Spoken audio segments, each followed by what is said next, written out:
Merci d'être là. Pas facile après la pause déjeuner. Donc on va essayer de gérer la digestion au mieux. Donc je me présente, je m'appelle Denis Lafont. Je travaille pour une société qui s'appelle freelance.com. Je vais avoir le plaisir d'animer cette table ronde sur la souveraineté numérique. Première chose, c'est enregistré. Donc si vous souhaitez diffuser en interne, vous pouvez, en accédant sur le site, avoir accès au replay. De la même façon, si vous voulez poser des questions, alors le plus simple, c'est quand même de lever la main. On a la chance de pouvoir se retrouver en physique, donc profitons-en. Mais vous pouvez aussi poser les questions par l'application. Donc la souveraineté numérique, c'est un sujet qui devient peut-être un tout petit peu plus à l'ordre du jour, ayant la charge du recrutement de talents tout au long de l'année. On voit clairement les entreprises françaises rentrer dans une logique un peu différente en se disant, mais finalement, où sont mes données, qui peut en profiter? Donc je vous propose de faire avec ce panel un beau tour d'abord de ce qu'est la souveraineté numérique, parce que je ne suis pas sûr qu'on ait tous la même définition. Puis après on fera un petit approfondissement sur les différents sujets. Avant tout ça, je vais laisser chacun des intervenants se présenter. Michael. Bonjour à tous et à toutes, Michael Trabia, moi je suis Chief Technology and Innovation Officer chez Orange, donc je suis en charge de toute cette partie technologie, innovation au niveau du groupe. C'est à peu près 8000 salariés qui travaillent dans ce domaine. Merci. Bonjour à tous, Sophie Proust, je suis Chief Technology Officer d'Atos, en charge des technologies et de l'innovation. J'ai un passé de R&D, donc j'ai fait beaucoup de R&D autour du design de serveurs, de solutions HPC, d'intelligence artificielle, de cyber security, un petit peu les produits qu'on intègre dans nos services chez Atos. Donc, petit rappel de Atos, donc nous sommes fournisseurs de services, nous sommes leaders dans la transformation digitale sécurisée et décarbonée pour nos clients. Et je suis ravie d'être avec vous aujourd'hui pour cette table ronde, puisque évidemment les sujets de souveraineté, d'open source, d'automatisation sont au cœur de nos préoccupations. Bonjour à toutes et tous, François Pellegrini, je suis professeur d'informatique à l'Université de Bordeaux, où j'enseigne aussi le droit du numérique. Je suis dans le libre depuis plus d'une vingtaine d'années, cofondateur des Rencontres mondiales du logiciel libre, qui était aussi déjà un événement qui visait à fédérer une communauté avant de pouvoir passer à l'échelon entrepreneurial, qui existait déjà. Et donc, je suis maintenant coprésident d'un cluster en région Nouvelle-Aquitaine qui s'appelle NAOS, Nouvelle-Aquitaine Open Source, où on accompagne des entrepreneurs qui ont des projets entrepreneuriaux à base de modèles économiques basés sur des licences libres, matériel libre, logiciel libre. Et je m'intéresse aussi aux enjeux stratégiques des technologies numériques depuis également une vingtaine d'années. Merci. Bonjour, mon nom est Pierre Gronlier, je suis le Chief Technology Officer de l'association GaiaX. J'ai un passé en traitement du signal, images vidéo et grilles de calcul. J'ai rejoint l'association en tant que CTO en mars de cette année. Pierre, peut-être ce que je te propose, c'est peut-être de présenter GaiaX et puis ta définition de la souveraineté numérique, puisque comme on va tous en parler, ça serait quand même bien de savoir ce qu'on parle. Donc sur la présentation de GaiaX, GaiaX est une association de droit belge, une association européenne de droit belge, qui promeut les valeurs européennes dans l'usage de la donnée et des services informatiques. Dans les valeurs européennes, on va retrouver la sécurité, la réversibilité, la portabilité, l'autodétermination, la confidentialité, la transparence. Un des points importants de l'association, ça va être de la transparence. Vérifier que quand on utilise des services, ils exposent les attributs qui permettent aux utilisateurs, ça peut être aussi bien fournisseur que consommateur, de prendre des décisions éclairées sur leurs services. Et les décisions éclairées vont permettre de définir ce qui est la souveraineté pour eux. C'est-à-dire, en tant qu'utilisateur, je vais pouvoir définir ma souveraineté pour la souveraineté de la donnée. En gros, on arrive toujours à remplacer souveraineté par d'autres mots. Souveraineté de la donnée, ça va être les accès, les droits d'usage de la donnée. Souveraineté technologique, ça peut être qui est le fournisseur de la donnée, qui est l'hébergeur, qui vend la licence. Souveraineté numérique, la partie réversibilité, portabilité, open source, gestion d'identité. Donc voilà, mais je n'ai pas une définition de la souveraineté, mais 4 définitions au moins de ce qui se rapporte à la souveraineté. Volontiers. Alors moi, en fait, Je suis un peu l'universitaire de la bande, vous savez, les gens un peu pontifiants qui aiment bien donner des définitions, mais surtout, je m'attache au sens des mots. Pour moi, un mot ne se remplace pas par un autre. Et donc, justement, je ne remplacerai pas souveraineté par un autre mot, parce que sinon, c'est que c'est pas vraiment de la souveraineté. C'est un peu, on parlera beaucoup de transparence, de confiance. Alors, transparence, tu en as déjà parlé. On l'a bien vu aux États-Unis, en particulier sur la question des monopoles sur les câbleaux opérateurs. Être transparent sur le fait que dans un État états-unien, il n'y a qu'un seul opérateur, on est super transparent, mais on est obligé de le prendre, même si ces conditions ne nous plaisent pas. Donc pour moi, souveraineté et transparence, ça n'a pas grand-chose à voir. La souveraineté, elle va passer aussi par une réelle capacité à pouvoir être maître de son destin. Donc, quelle définition je peux donner? Donc, comme je suis un universitaire, je vous ai dit, je vais être un peu pontifiant. Je pars de la définition de la souveraineté dans l'espace physique, avant l'invention du numérique. La souveraineté, c'était des gens sur un territoire, et ces gens sur un territoire, ils veulent avoir la liberté de vivre selon leurs propres choix, la liberté des peuples à disposer d'eux-mêmes. Donc moi, je transpose ça simplement dans un monde dans lequel existe le numérique. Donc pour moi, la souveraineté numérique, c'est la capacité à exercer un pouvoir sur les espaces numériques qui sont nécessaires aux activités des organisations et de la population d'une aire géographique donnée. C'est-à-dire que de toute façon, la souveraineté, elle n'est pas hors sol. Ce sont des gens qui vivent. Et ces gens, maintenant, ils ont besoin d'outils numériques. Et la question, c'est que est-ce qu'ils peuvent continuer à utiliser ces outils numériques en toute liberté, indépendamment des décisions politiques d'acteurs extérieurs? La souveraineté dans le monde physique et même aussi dans le monde numérique, elle est liée à l'accès à l'énergie. On voit de toute façon que toutes les guerres du XXe siècle sont des guerres pour l'accès au pétrole, à l'énergie. Là maintenant, on est dans un monde informationnel dans lequel de toute façon l'énergie va aussi devenir de plus en plus rare. Donc ce sera une des conditions aussi de l'accès aux outils numériques. Mais clairement, la question de la souveraineté numérique, c'est si vous prenez un système politique donné, est-ce qu'il a en main toutes les clés de son destin en s'appuyant sur les outils numériques qu'il utilise. Et si, effectivement, le destin des outils numériques qu'il utilise sont situés en dehors de son territoire, alors il n'y a pas de réelle souveraineté. Merci. Merci. Donc, alors, pour moi, je pense que je vais quand même recouper pas mal de notions qui ont été données. Pour moi, la souveraineté, en fait, je recouvre 3 notions qui sont le contrôle, la maîtrise et l'indépendance. Et alors, quand on parle de souveraineté numérique, donc en fait, on parle d'un niveau de contrôle qu'on va pouvoir abaisser ou augmenter en fonction du business de chaque entreprise. Et cette souveraineté numérique, moi, je la décline un peu comme Pierre, autour de 3 axes. J'en ai 3 et non 4. Alors, le premier, c'est la donnée. La donnée, évidemment, qui est générée et sur laquelle on travaille. Et cette donnée, elle a un cycle de vie. Elle est stockée. Donc, elle est à rest, elle circule, donc elle va d'un point à un autre, et donc elle est at fly, et puis elle est en utilisation, et donc elle est at use. Et donc, il faut qu'on sache gérer finalement tout ce cycle de cette donnée-là. Alors, mon deuxième point, ce qui définit la souveraineté, c'est l'aspect territorial et juridictionnel. Et donc, en fait, ça veut dire qu'on va se poser la question de le contrôle de l'emplacement de mes données. Donc ça va être très important. Et puis aussi, quelles sont les juridictions qui vont s'appliquer parce que mes données sont à un certain endroit. Et le troisième point, c'est le point technologique, donc la maîtrise des technologies. Donc évidemment, il y a les capacités de calcul, il y a les applications qui manipulent ces données. Et en fait, j'associe aussi la partie opération, c'est-à-dire comment je vais pouvoir opérer tout mon ensemble, comment je vais restaurer, comment je vais gérer mon environnement technique. Et alors évidemment, l'open source a toute sa place ici sur cet aspect technologique. Et peut-être que ce que je rajouterais, c'est finalement, comment aborder la question de la souveraineté, c'est peut-être en se posant la question comment une entité externe peut m'empêcher d'opérer, parce qu'il va exercer sur moi une contrainte juridique ou technologique. Et donc, c'est aussi voir la souveraineté sous l'angle de l'approche des risques. Voilà. Je suis sûr que vous avez envie d'entendre une 4e définition de la souveraineté. Il y aura un interro à la fin.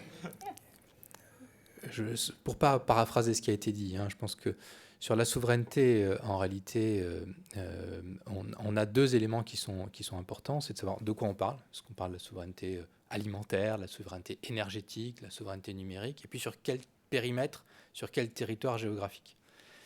Donc une fois qu'on a dit ça, de quoi on va traiter ici? Je pense qu'on va plutôt traiter de la souveraineté numérique, plutôt européenne, parce qu'on va assez vite se dire que le territoire pertinent, c'est peut-être plutôt l'Europe que la France. Et une fois qu'on s'est dit ça, on se rend compte qu'en fait c'est extraordinairement compliqué et que c'est rarement tout blanc ou tout noir et que c'est difficile, voire impossible d'avoir une souveraineté absolue et totale. Et dès qu'on va creuser un peu sur l'ensemble de la chaîne du numérique, on va s'apercevoir que les chipsets ils sont pas forcément produits en Europe, que les solutions de cloud elles sont pas forcément européennes, etc., etc., etc. Donc il y a un moment donné, la question sur cette souveraineté, c'est quel est le niveau de contrôle, pour reprendre ce que tu disais, qu'on souhaite, et quel est le niveau d'indépendance et le niveau d'indépendance au risque externe qu'on souhaite, et sur quel point on veut en particulier agir. Et la souveraineté, pour nous, c'est un des éléments d'un sujet plus global, qui est la résilience, en réalité. Donc comment est-ce qu'on fait pour s'assurer que le service qu'on apporte en tant qu'opérateur, qui est un service vital, parce qu'aujourd'hui, toutes nos économies, nos sociétés, nos gouvernements reposent sur le numérique et reposent sur les télécoms, et finalement, c'est comment est-ce qu'on s'assure que ce service-là, on a les moyens de le maintenir, quoi qu'il arrive, que ce soit une crise, une crise climatique, un événement qui fait tomber des sites, qui coupe des liens, ou que ce soit également des éléments de puissance externe qui puissent venir nous empêcher à un moment donné de fournir cette connectivité. Alors, merci de ces nombreuses définitions. J'espère on sait un peu, on peut se positionner les uns et les autres par rapport à cette terminologie. En parlant justement de défense de territoire, vous l'avez tous abordé. Si on pouvait juste prendre 2-3 minutes pour rappeler l'existant juridique et en particulier ces puissances amies mais néanmoins étrangères, je pense en particulier aux États-Unis, qui ont construit une législation, que ce soit l'extraterritorialité qui date maintenant un peu, mais aussi le Cloud Act.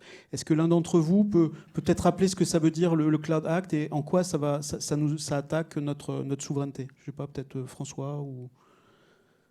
Oui, alors les États-Unis ne sont pas nécessairement des amis, c'est des alliés. C'est pas la même chose.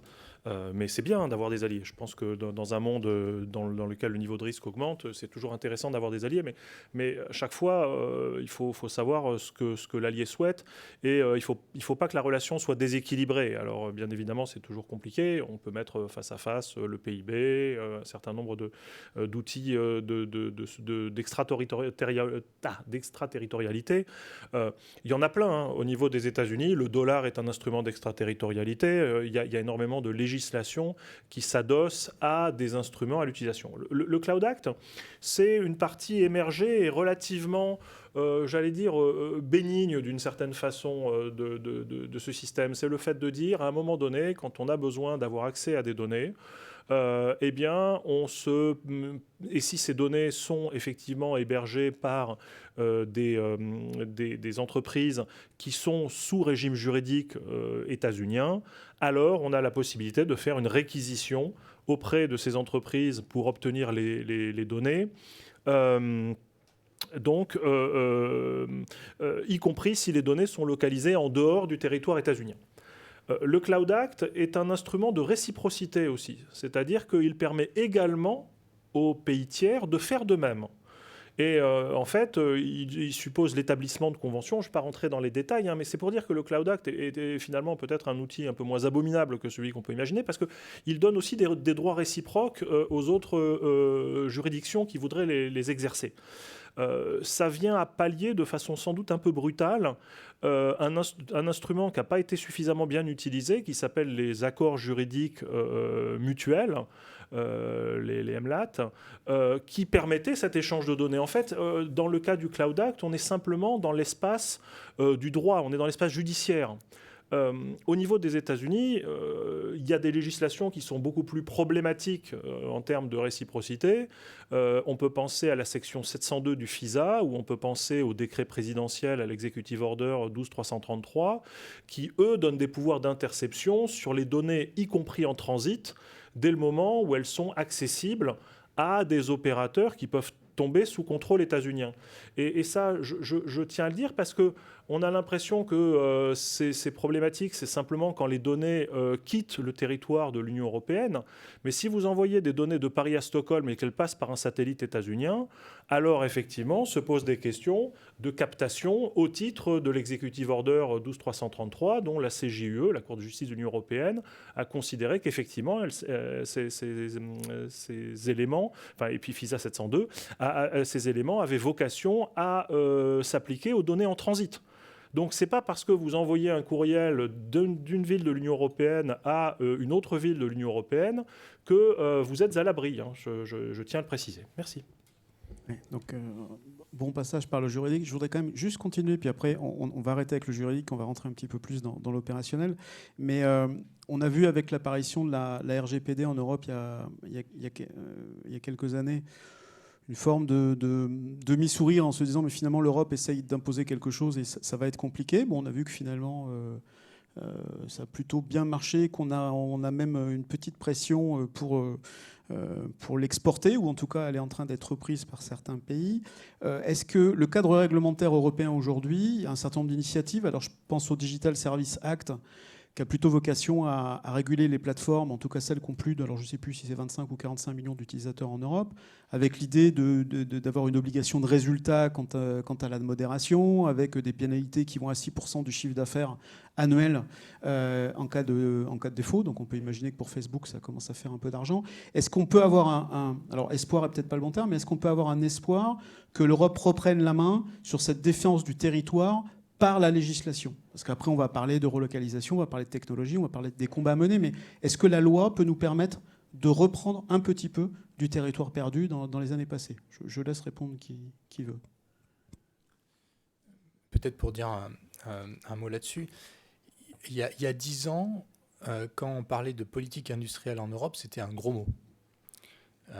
Aujourd'hui, je crois qu'il y a une prise de conscience très forte que finalement...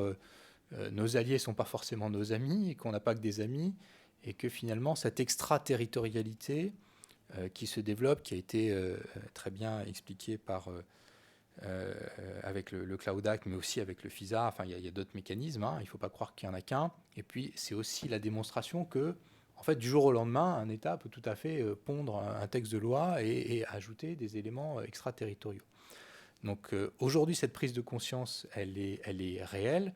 Et souvenons-nous qu'à une époque pas si lointaine, quand il y avait des grandes opérations de M&A à coût de milliards entre les GAFAM, ça ne faisait pas sourciller l'autorité de concurrence, la DG Comp, l'autorité de concurrence européenne. Aujourd'hui, je crois qu'on a une vraie prise de conscience de cette réalité. On a une vraie prise de conscience que finalement, on a laissé les choses se faire pendant des années et qu'on est aujourd'hui à une situation qui est...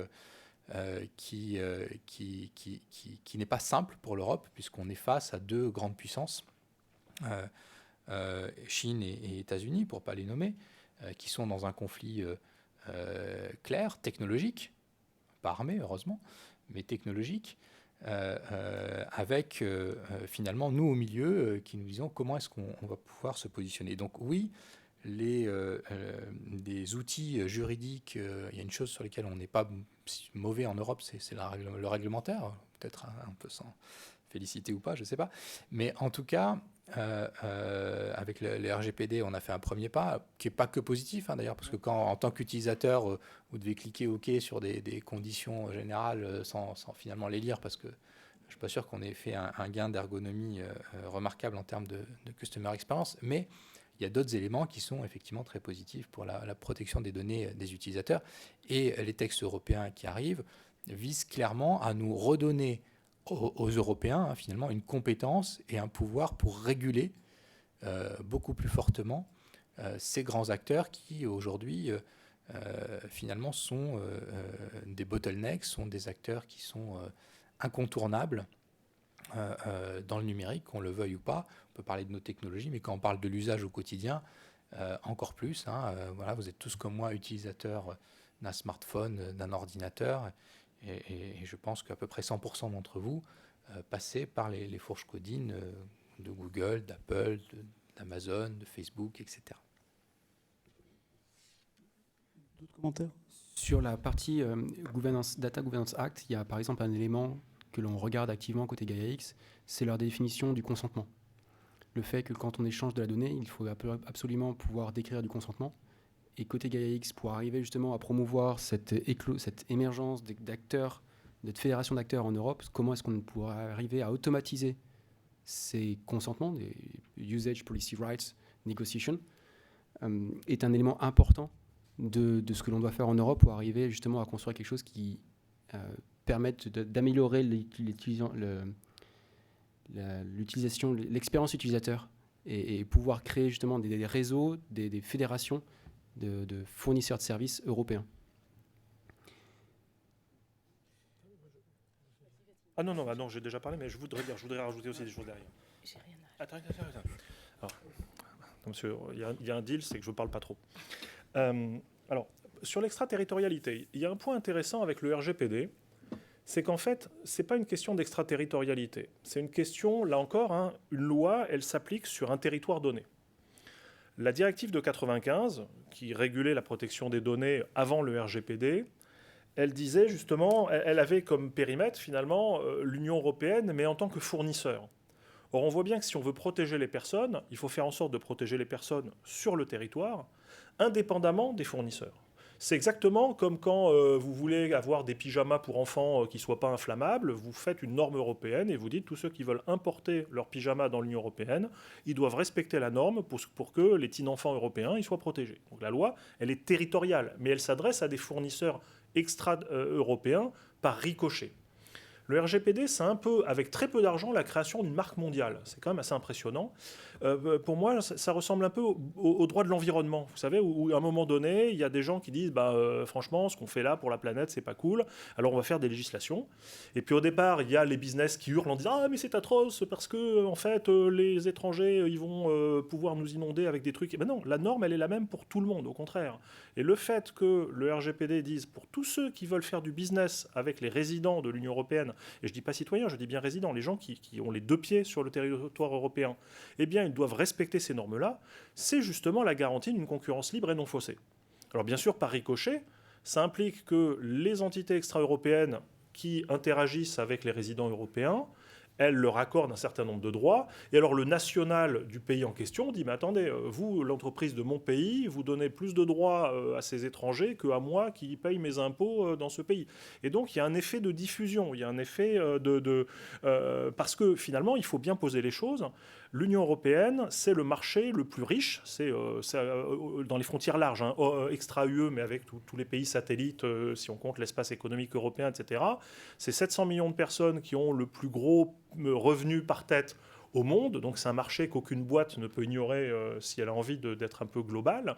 Et donc à partir de là, le RGPD devient un standard parce qu'il va diffuser vers les sous-traitants, il va diffuser vers les autres pays de ce point de vue-là. Sur la question de la souveraineté par le droit, je pense qu'effectivement, c'est tout à fait possible. La preuve, la vraie question, c'est qu'effectivement, il ne faut pas être lâche. À un moment donné, il faut accepter que ça couine aux portes, que les lobbies s'activent, et on verra que des lobbies, il y en a des tripotés, qu'on cherche à les virer par la porte, ils reviennent par la fenêtre. Et donc, effectivement, il faut avoir une stratégie de puissance, et il faut être capable de la tenir. Ça suppose que quelque part, au niveau du gouvernement, il y a des gens qui ont cette vision-là, et qui la tiennent, et qui tout d'un coup ne lâchent pas, en disant « Ah oui, mais on va faire du cloud, mais en fait, il ne sera pas tout à fait souverain, il sera de confiance. » Mais c'est pareil, c'est la même chose. Donc voilà, l'idée, c'est bien d'expliquer qu'il faut... on ne gagne pas à être faible. À un moment donné, si on veut justement, avec nos alliés, avoir notre place, il ne faut pas rentrer dans une logique de coloniser, il ne faut pas rentrer dans une logique de vassaliser. Ça passe par le droit, mais pas que. Ça passe par la mise en œuvre et la définition d'une politique qui est totalement holistique et globale. On a parlé des processeurs. En Europe, on a perdu la maîtrise de la fabrication des processeurs. Et donc, effectivement, le problème, c'est qu'on est sur des marchés où il y a des effets d'échelle qui sont considérables. Ça veut dire que faire nos processeurs à la française dans notre coin, c'est le truc qu'on a essayé dans les années 70-80, ça ne marche pas, parce qu'il faut justement être capable d'avoir un marché dual, à la fois contrôler des technologies qui qui participent à la souveraineté et être capable de les amortir sur des marchés très vastes. Et l'exemple de la Chine est très intéressant. Il y a 40 ans, qui aurait misé une cacahuète sur le fait que la Chine devienne légale, voire même dépasse les États-Unis, comme on le voit sur les missiles hypersoniques, etc. Mais ils ont une politique, ils ont aligné leurs partenaires industriels et étatiques au service de cette politique, et la preuve, c'est que ça marche. Merci. Alors justement, ayant peut-être pas le privilège, mais en tout cas étant un petit peu vieux, ça fait des années qu'on veut refaire un concurrent de Google, un concurrent de Facebook, et voilà, etc. Bon, je pense qu'on est tous convaincus que c'est pas les bonnes batailles, voilà. Alors pour chacun d'entre vous, c'est quoi les bonnes batailles? Parce que finalement, on n'est pas dans une guerre, mais enfin il y a des fois où ça y ressemble un petit peu. Il y a du territoire à défendre, et donc il faut choisir ses batailles. Et pour chacun d'entre vous, quelles sont les bonnes batailles?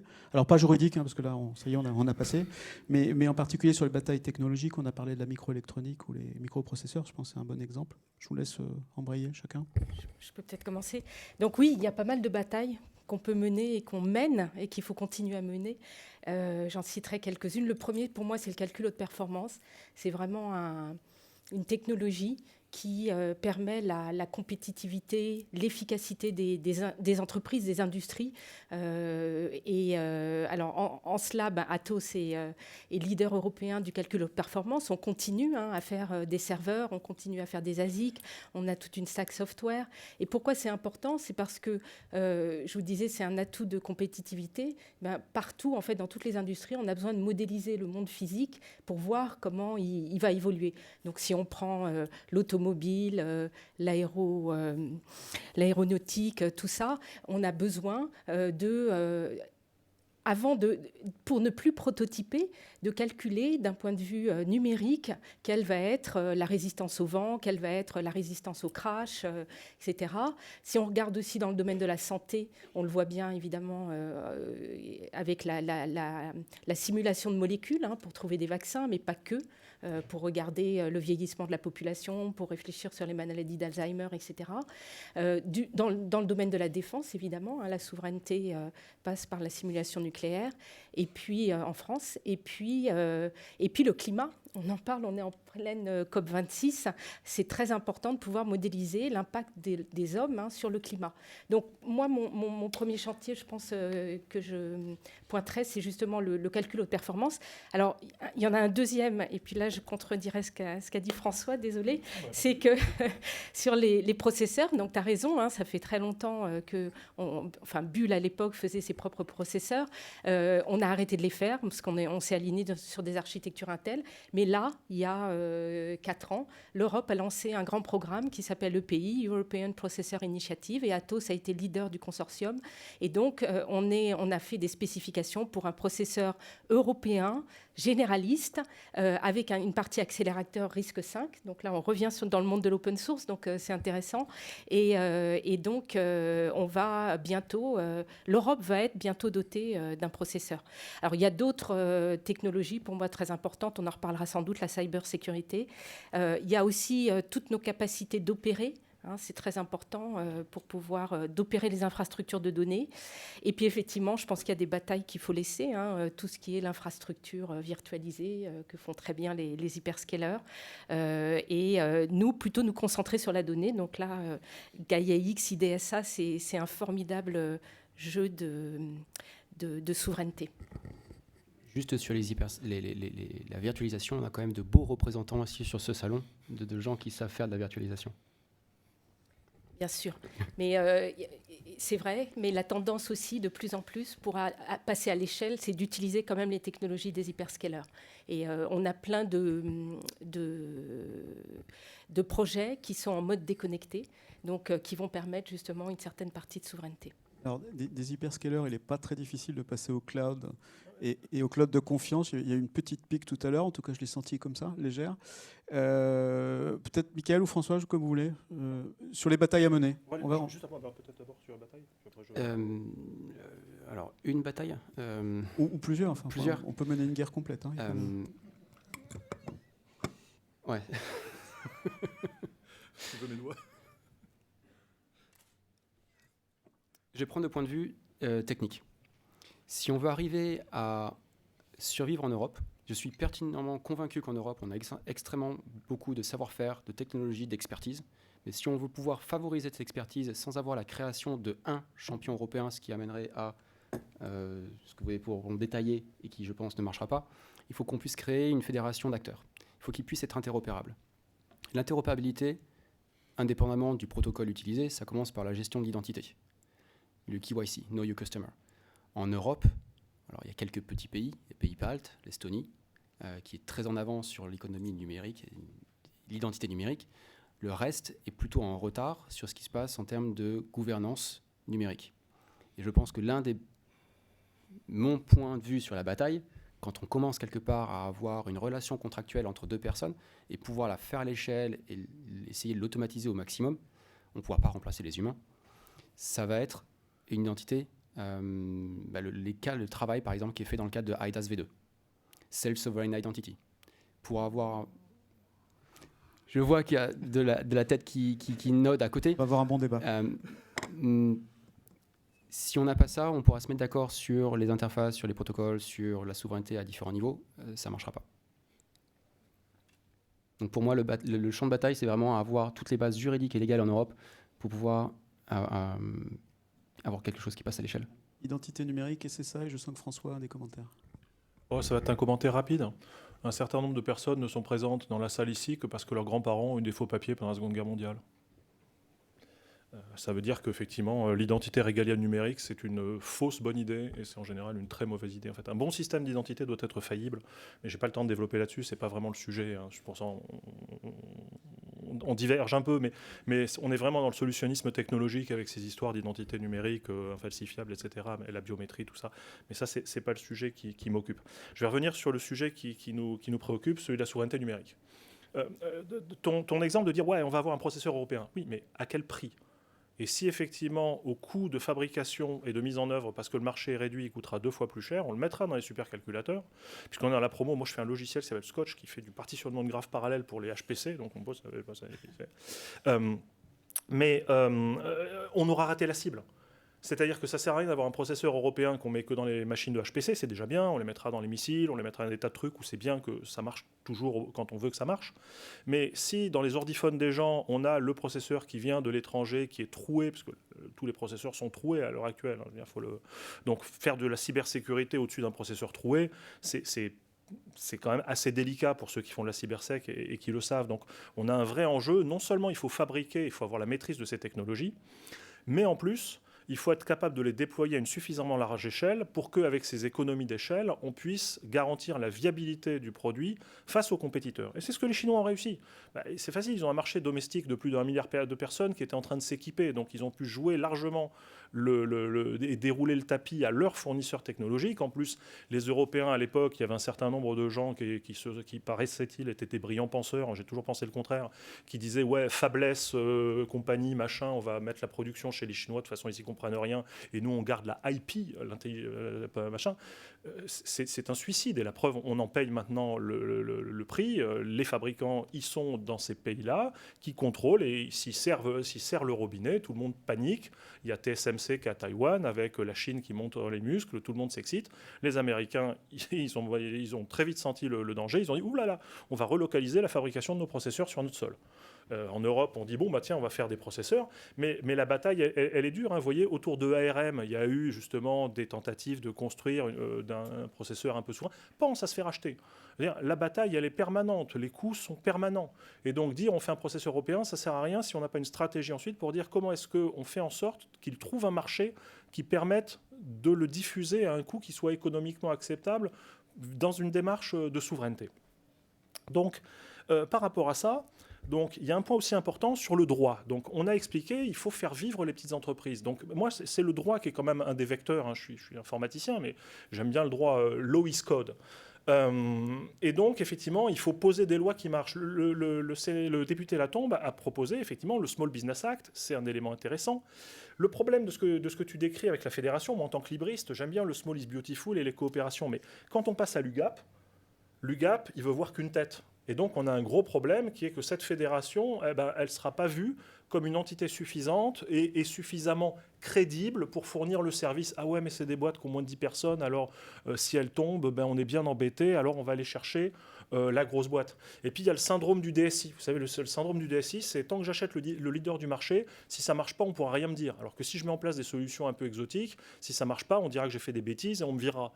Donc il y a plein de biais intellectuels et de biais administratifs qu'il va falloir lever pour accepter de donner de l'argent à des acteurs locaux qui vont garder la maîtrise des technologies. L'histoire de la montée en puissance de la Chine, c'est justement le fait qu'en délocalisant les usines, on a donné une compétence et une maîtrise du process technologique à des gens qui, comme ils ne sont pas idiots, loin s'en faut, l'ont maîtrisé, et puis à partir de là, l'ont amélioré pour devenir à leur tour des leaders.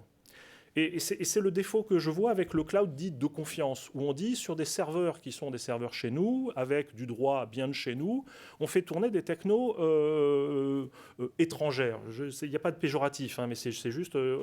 mais ça veut dire quoi? Ça veut dire que nos ingénieurs, nos personnes qui étaient censées avoir la maîtrise de ce segment-là, le traitement de la donnée, l'algorithmique, ce qui a une valeur...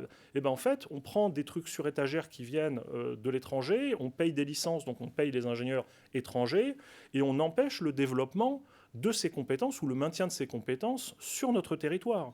La souveraineté, ça passe par la maîtrise de l'ensemble de la chaîne technologique, et si à un moment donné on dit « ouais, check, les serveurs c'est chez nous, mais les logiciels c'est ailleurs », eh ben, on a raté une partie de la pile et on n'est pas capable de faire les choses. Donc, c'est pour ça que j'ai envoyé cette petite pique, parce que souveraineté et confiance, c'est justement pas pareil. Et que si on veut de la souveraineté sur le long terme, il faut avoir une maîtrise technologique de l'ensemble de la chaîne qui suppose qu'on arrive à nourrir, en termes d'écosystème, les ingénieurs, les techniciens, les concepteurs, les innovateurs, etc., de l'ensemble de la chaîne sans recourir à des briques tierces, parce que ce sont des manques dans notre souveraineté. Et dernier point, parce que j'arrête parce que je suis bavard, sur le droit justement, il y a un grand danger actuel, et ça montre bien la schizophrénie de la Commission européenne, ça s'appelle vulgairement les brevets logiciels ou brevets sur les méthodes algorithmiques. C'est un grand danger pour la souveraineté de l'Europe.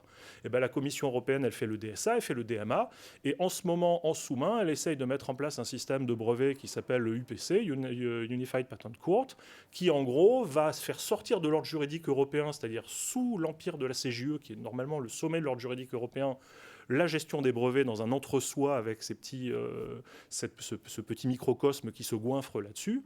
Et les brevets ont été l'arme qu'ont utilisé les États-Unis contre le Japon dans les années 80, quand le Japon a dominé le marché des semi-conducteurs. Ils se sont fait ramasser, ils ne se sont jamais relevés.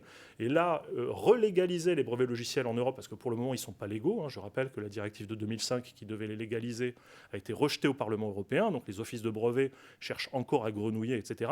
Et la Commission européenne, une partie de la Commission européenne, leur tend le crachoir parce qu'ils sont trop contents. Après, sans doute, certains pourront aller travailler aux bons endroits. Donc on a un danger. Le danger, il est clairement juridique. Il faut verrouiller un certain nombre de portes. En ce moment, si vous êtes capable de dire non au brevet logiciel, écrivez à votre député, au gouvernement, etc., ça vaut le coup parce que c'est en train de passer maintenant en carpette. Et alors, ce qui est très rigolo, c'est que normalement, le texte est fait avec la Grande-Bretagne. Pardon. La Grande-Bretagne n'est plus là, mais ils veulent faire passer le texte quand même. Donc, il y a des problèmes d'illégalité du texte qui sont assez majeurs, dont personne apparemment ne s'est rendu compte. Mais en plus, ce truc est complètement troué, est complètement bancal et extrêmement dangereux pour la souveraineté numérique européenne. Donc effectivement, voilà une bataille immédiate à mener pour tous ceux qui sont présents dans la salle. Merci. Et juste pour bien comprendre, au-delà de la bataille sur les brevets, ce que tu dis, c'est la première bataille, c'est une forme de préférence européenne. C'est-à-dire, il n'y a pas que l'infra.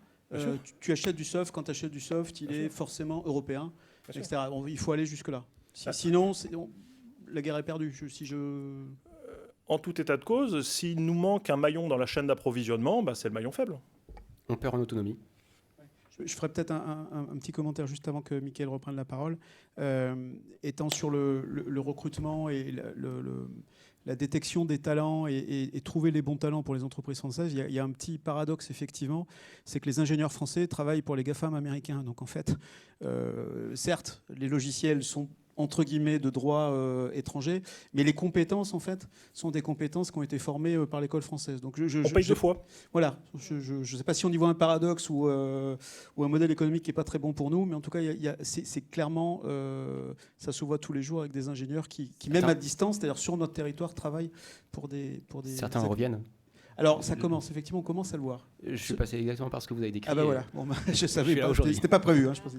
Mais c'est vrai qu'on commence à avoir un retour. Et pour le coup, ils amènent, alors là, ça ira un peu contre ce qu'on vient de dire, ils amènent quand même cette expérience-là. C'est-à-dire que la capacité à faire du volume, de l'hyperscalabilité, etc., ça s'apprend sur du très très gros volume. Et ça, on ne l'a pas eu jusqu'à maintenant et on est en train de les voir revenir. Michael, peut-être beaucoup de choses à dire. Je suis. Oui, beaucoup de choses, quelques sujets et quelques pics aussi. C'est bien de se challenger et de débattre. Moi, il y a un point sur lequel je suis d'accord et un point sur lequel je suis moins d'accord. Le point sur lequel je suis d'accord, c'est qu'effectivement, on ne peut pas considérer une souveraineté si on ne regarde pas l'ensemble des maillons de la chaîne. C'est-à-dire qu'il est évident qu'aujourd'hui, un service numérique, ça inclut des chipsets, ça inclut des serveurs, ça inclut du logiciel de cloud, ça inclut du software à ce service par-dessus, ça inclut des équipements de réseau, ça inclut des terminaux, ça inclut finalement toute cette chaîne et que on ne peut pas dire on va être souverain juste parce qu'on maîtrise un des éléments de la chaîne. Donc ça, je suis complètement d'accord avec ça. Une fois qu'on a dit ça, on se rend compte qu'en réalité, maîtriser à 100% en Europe avec des ingénieurs européens l'ensemble des éléments, c'est assez compliqué. C'est assez compliqué et donc ça implique pour moi de faire des choix et ça veut dire que pour chacun des éléments, quel est le bon niveau de souveraineté qui nous paraît raisonnable. Et ça, c'est un arbitrage. Et c'est un arbitrage politique, c'est un arbitrage économique qu'on doit faire entre finalement les coûts que ça représente, les investissements qu'il faut réaliser, mais aussi l'avance qui a été prise parfois, parce que sur certains sujets, on parlait du cloud tout à l'heure, il y a une avance très forte qui est prise par certains acteurs. Et donc, même si on met beaucoup d'argent sur la table, à un moment donné, c'est compliqué de rattraper tout simplement ces avances, sans même parler des questions de marché, d'effets d'échelle. Donc cette question, elle est très importante de se dire finalement comment est-ce qu'on assure cette souveraineté. Il y a plusieurs moyens de le faire. Il y a un moyen qui est évidemment de dire, dans certains cas, on veut tout maîtriser avec des technologies européennes, avec une opération aussi, de les opérer par des acteurs européens, hein, parce que si vous avez une technologie européenne, mais vous le faites opérer en Inde ou en Chine, vous avez peut-être un petit sujet aussi. Mais il y a d'autres sujets sur lesquels, on n'y arrivera pas, en tout cas on n'y arrivera pas sur tous les sujets, donc il faudra faire des choix. Et typiquement, il y a des moyens de faire qui peuvent se dire, comment est-ce qu'on assure d'avoir soit des armes dans la bataille. Par exemple, on va dire sur les chipsets, nous en Europe on fabrique les robots ou les machines qui vont assembler les chipsets et c'est un élément dans la négociation qu'on va avoir vis-à-vis des fabricants de chipsets et on se dit on a une arme là-dessus, c'est peut-être pas idéal, mais au moins on a un bargaining power. Notre élément, c'est de dire comment est-ce qu'on s'assure qu'on a des fournisseurs qui sont répartis. Et par exemple, de se dire, si on a une seule source d'approvisionnement pour du cloud, par exemple aux US ou pour des chipsets à Taïwan, c'est peut-être un petit sujet parce que si jamais il y a un sujet politique ou autre qui se passe sur ce territoire-là, on est à risque, tandis que si on a assuré d'avoir un écosystème qui est un peu plus réparti, ça y contribue. Donc encore une fois, je crois qu'il ne faut pas avoir une vision extrême dans un sens ou dans l'autre, c'est-à-dire que je pense qu'on est passé par une étape de mondialisation extrême qui nous a nui, clairement. Hein. Aujourd'hui, on a vu, on s'est dit, on va spécialiser à outrance toutes les productions et toutes les expertises, et la Chine va faire la fabrication, le manufacturing, à Taïwan, on va mettre les chipsets, le software, on va le faire aux US, etc. Ça, on en revient, et je pense que tout le monde en revient, parce qu'effectivement, on se rend compte que, ça pose des problèmes de souveraineté importants, parce qu'on a une source unique d'approvisionnement sur certains éléments clés. Deuxièmement, ça pose des problèmes de résilience, au-delà même de la souveraineté. Hein. Quand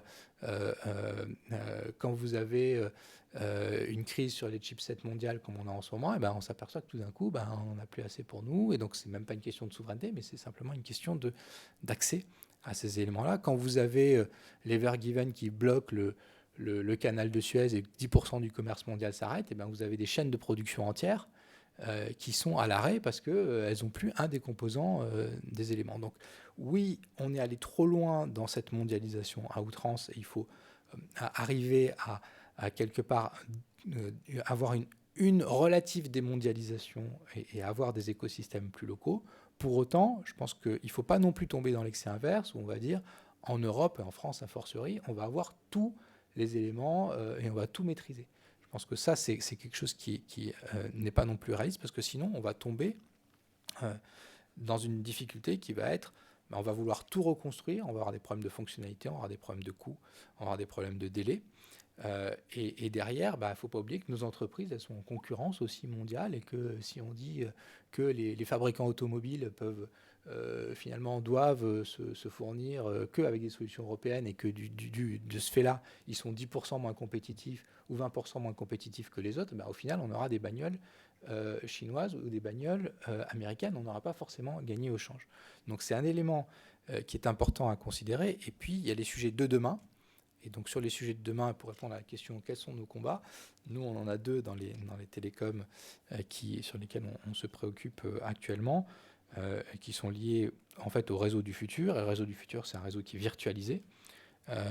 Et donc on va retrouver nos sujets de cloud préférés, avec deux sujets, qui est l'Open RAN, qui est la technologie pour le réseau radio de demain, qui aujourd'hui est l'idée par les États-Unis. Et donc là, c'est quelque chose qui n'est pas fait. Donc comment est-ce qu'on fait monter des acteurs européens sur ce sujet-là, qui peuvent être un tout petit peu défensifs parfois, parce qu'ils sont très très bons sur les équipements, je dirais, de la technologie actuelle. Donc comment est-ce qu'on les amène également à s'intéresser sur ces sujets-là. Et puis le deuxième sujet, qui est le telco cloud, en réalité, on a beaucoup parlé du cloud, on sait que les gamma Azure sont hyper dominants sur le cloud.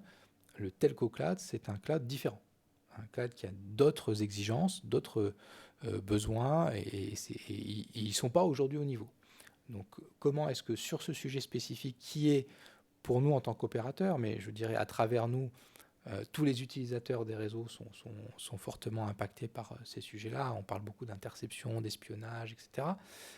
Comment est-ce qu'on s'assure d'avoir des solutions de telco cloud européennes? Parce que sur ce sujet-là, la messe n'est pas encore dite, et donc on a une carte à jouer, et c'est ce qu'on pousse au niveau européen. Et merci. Il y a quelques batailles qui me manquent, donc je vais peut-être les ramener sur la table. Est-ce que, une petite pause question, juste parce que je vous avais promis de vous réveiller, éviter une digestion difficile. Je vous demande de juste parler fort, parce que je n'ai pas de micro. Et si on n'y arrive pas... Oui. Oui, pardon. Attendez, on va la jouer différemment. Hop, ça me fera faire du sport. Merci bien. Donc, merci beaucoup. J'avais une question sur RISC-V. Donc, en France, il y a eu des processeurs comme le Calray qui ont été poussés, qui sont cherchés.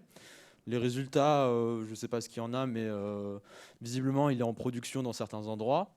Est-ce qu'il va servir pour du HPC? C'est une autre question. Pareil, le pays, j'avais suivi ça, mais faire une fabrique de processeurs RISC-V, ça coûte un certain nombre de sous. Est-ce que les sous qui sont mis dans le pays seront suffisants? Par rapport à la Chine, on reparlait de la Chine.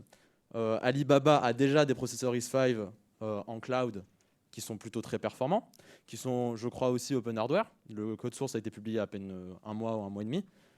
Comment on va faire la compétition avec ces niveaux de vélocité? Donc effectivement, la première partie du programme européen visait à faire une étude sur RISC-V. On n'est pas encore dans l'implémentation. Et donc, il va y avoir un deuxième volet de programme européen qui va être financé pour justement aborder ces sujets-là.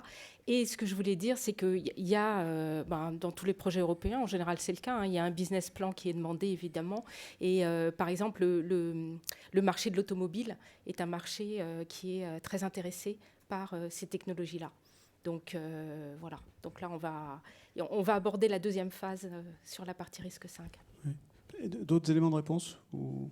Sur le Calray, c'est un processeur qu'on a regardé. Alors, oui, pardon, je prends la casquette de mon ancien employeur, c'est pas une bonne question. Le Kidam. Voilà. Donc il y a un acteur de cloud européen qui regarde déjà du côté de Calray. Calray est un des opérateurs en éveil français qui fait son processeur. Il y en a d'autres. Il y a Lighton, qui est une société française qui fait un coprocesseur optique. On a de l'expertise en Europe. Moi, peut-être. Alors, François, je te laisse. Rapidement, mais effectivement, fabriquer un processeur, c'est assez dantesque, parce qu'il y a la question de la logique, et puis quand on fait le masque, il y a des problèmes d'interférence et autres, il y a toute une maîtrise de savoir comment placer le processeur, et puis ensuite il y a la finesse de gravure, et on voit que les enjeux, vu les gains de performance qu'on gagne quand on gagne quelques micromètres, effectivement la capacité à graver avec un très faible pas de gravure, c'est aussi un avantage technologique considérable, et là, les chiffres, vous ne les avez pas donnés, mais une bonne fonderie moderne en 3 nanomètres, maintenant, c'est 10 milliards, quoi. Donc il faut être capable de les mettre sur la table. Et donc pour ça, d'amortir ces investissements. Je reviens vraiment sur la logique de diffusion en masse de l'objet de façon à amortir ces coûts de fabrication. Ouais. Je pense que, pour me permettre de répondre aussi, c'est un sujet que j'ai un petit peu regardé, c'est ce que tu disais, c'est-à-dire qu'il y a non seulement l'investissement pour construire la chaîne, mais il y a aussi la construction de l'écosystème, on en a parlé tout à l'heure. Il y a le cadre réglementaire qui va empêcher les autres ou qui va freiner les autres ou qui va faire que les autres vont devoir dépenser beaucoup plus d'argent pour rentrer sur notre territoire. Et il n'y a que par l'alignement de toutes ces planètes qu'on peut espérer reprendre pied sur effectivement une tâche qui est dantesque. Parce que là, typiquement, autant sur le soft, 20 devs bien cadrés, ça fait des miracles. Autant en microélectronique, c'est un petit peu plus compliqué. Mais on a des compétences. Je veux Oui, dire, on les a. voilà. Oui, les compétences, elles existent, mais effectivement, il faut arriver à les nourrir avec un projet. C'est comme les compétences existent aux États-Unis. Quand on dit we will go to the moon, on les aligne pour les focaliser. Et on y arrive. Et on y arrive. Ouais. Et c'est pour ça que l'argument qui était donné à côté de moi, je le réfute. L'Europe, c'est quand même 2 fois la taille des États-Unis, avec des gens qui sont parmi les plus hauts niveaux d'éducation au monde. Les Chinois l'ont fait. Je veux dire, par là, c'est vraiment une question d'ambition politique à un moment donné, mais bien sûr, il ne faut pas attaquer n'importe comment en disant on va faire un machin à la française, et là, dans ce cas-là, on file 50 millions d'euros éventuellement à des potes, et puis ça n'avance pas. Donc, le truc, c'est vraiment d'avoir une stratégie dans laquelle on va encourager les petits, encourager l'innovation, lever des barrières juridiques pour que ces petits puissent avoir des accès au marché, parce qu'il faut nourrir l'écosystème. Et pour moi, j'ai vraiment une vision d'état stratège. J'avais écrit un article de blog en 2016 qui s'appelait « Penser la souveraineté numérique ». 5 ans après, je ne retire pas un seul mot, et de toute façon, j'ai dit des trucs que d'autres personnes avaient dit avant moi 10 ans auparavant. Je pense que le problème, c'est qu'à un moment donné, il faut ce pilotage de la stratégie numérique et de la souveraineté numérique à la tête de l'État. Et ça, pour le moment, c'est pas encore dit de façon claire. Ça commence à émerger dans les limbes, mais après des années où c'était un non-sujet et on se faisait rire au nez. On se faisait traiter de parano. Maintenant, depuis Snowden, on dit plus parano, on dit plus prudent. C'est quand même mieux. Mais... Progression. Je pense qu'à l'échelle européenne, il y a eu quand même quelques changements. En tout cas, moi, je le perçois dans mes activités. On a quand même une... Mais la schizophrénie de la Commission par rapport au brevet logiciel montre bien que, certes, à l'échelle européenne, il y a des gens qui pensent... Je garde le pari que ça ne passera pas. Mais c'est un autre sujet. D'autres questions dans la salle ? Oui, bonjour. J'aurais souhaité avoir votre avis sur les outils d'aide à la décision, de recherche opérationnelle. J'ai l'impression que sur ce sujet-là, en fait... on a une culture française de l'industrie et à la fois des mathématiques qui n'est pas forcément assez exploitée. Et du coup, c'est peut-être une opportunité aussi pour nous d'être vraiment très bons sur ce domaine-là. C'est pas forcément mis beaucoup en avant par vous ou par d'autres grandes entreprises. C'était une bataille qui manquait justement. Donc je rajoute une question à la question. Je ne vous avais pas entendu parler d'intelligence artificielle. Et donc l'accès aux données qui permettent de nourrir les algos, etc. Je le retrouve derrière le sujet RO et globalement tout ce qui est optimisation. Voilà, on n'a pas parlé de ça. Alors est-ce que c'est que la bataille est perdue ? Est-ce que c'est parce que vous avez oublié ? Est-ce que c'est parce que c'est un non-sujet ? C'est vrai. Enfin, moi, j'avais pensé en parler, tu as raison, et j'ai omis d'en parler. Je pensais en parler dans le calcul haute performance, parce que j'en ai parlé à alors, tu vois, bon, mais et c'est certain, et c'est vrai que tout ça, mais alors là, après, est-ce qu'on s'appuie sur les frameworks ? Il y a beaucoup de frameworks open source, etc., qui sont formidables là-dessus. Et en fait, la bataille, est-ce qu'elle n'est pas plus au niveau des compétences qu'il va nous falloir pour justement utiliser et donner toutes ces possibilités d'aide à la décision dont on a besoin partout dans toutes les industries ou la donnée, enfin juste de la donnée. Je suis entièrement d'accord. Alors pas sur tout, mais sur une grosse partie, particulièrement sur la capacité de puissance qu'on peut avoir en Europe. On est en effet 700 millions. Les États-Unis, ils sont finalement presque plus petits. Ils sont plus de 2 fois plus petits. On génère énormément de données. On ne capitalise pas du tout dessus. Et c'est l'un des enjeux d'ailleurs de GaiaX qu'on essaie d'adresser. Les algos d'informatique ne sont aussi performants que la donnée qu'on va leur donner à manger. plus les hyperparamètres, plus l'algo en lui-même, mais il y a une grosse partie qui est sur la quantité de données qu'on veut donner. Je prends par exemple une toolbox d'un hyperscaler non européen. Les algos qu'ils implémentent sont des algos open source. Les papiers de recherche existent. Les implémentations sur scikit-learn existent. La grosse différence entre le modèle d'inférence quand ils le mettent à disposition derrière une API et ce qu'on pourrait faire en Europe, c'est la quantité de données qu'ils ont mis en entrée. Oui, juste un... Quantité de données, qualité des données. Enfin, Alors moi, je n'ai pas parlé d'intelligence artificielle parce que je ne parlerai jamais d'intelligence artificielle. Je vomis ce terme. Oui, mais non, mais c'est du traitement algorithmique. C'est un terme qui infériorise l'humain face à des trucs. Je dirais pas d'intelligence artificielle. Ces machins, c'est con comme des fers à repasser ou des machines à laver. C'est du calcul. Et on voit bien d'ailleurs que ça reconnaît rien, ça n'apprend pas. Donc il faut penser que le terme d'apprentissage ne veut rien dire. C'est de l'autoconfiguration, etc. Alors maintenant, je reviens sur le vrai sujet qui est les algorithmes. Ce matin, donc, il a été mentionné un certain nombre de bibliothèques qui sont réalisées au niveau international, mais avec un pilotage, une architecture, une conception logicielle scientifique. C'est scikit-learn, entre autres, qui est un logiciel qui fait des millions de téléchargements.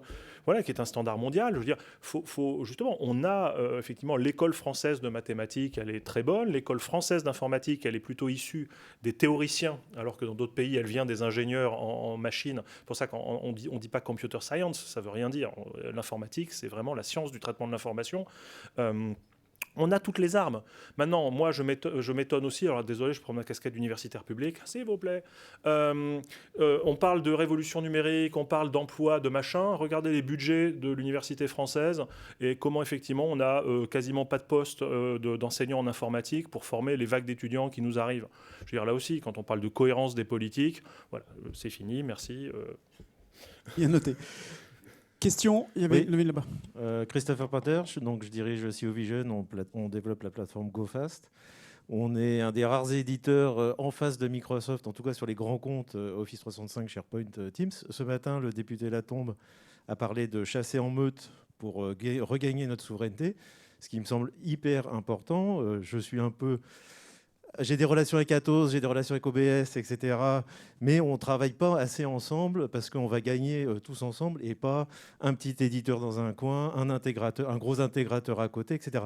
Alors, tout ça est compliqué parce qu'il y a des conflits d'intérêts un peu dans tous les sens. Vous faites beaucoup de business avec Microsoft, avec Google pour Thales, etc. Donc, c'est un petit peu compliqué.